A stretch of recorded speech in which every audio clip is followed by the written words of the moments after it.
দিনের বিচার আছে, সেখানে জমিয়ত বসবে না। জমিয়তে উলামা ইসলামের নেতৃবৃন্দ সেখানে বসেন নাই। আমাদের এই 5 তারিখের পরে জমিয়তে উলামা ইসলামের নেতৃবৃন্দ কি সিদ্ধান্ত নেবেন, গোটা বাংলাদেশের জমিয়তে উলামা ইসলামের নেতা কর্মীরা জমিয়তের নেতৃবৃন্দের দিকে তাকিয়েছিল। কি ধরনের সিদ্ধান্ত আসতে পারে?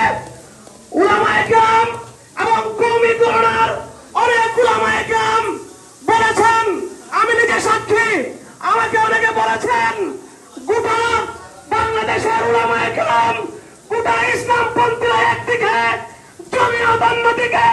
তার কারণ কি? অনেকে প্রশ্ন করেছেন জমিয়ত ভুল সিদ্ধান্ত নিয়েছে, জমিয়ত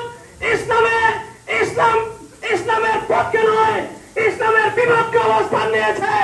আপনারা দেখেছেন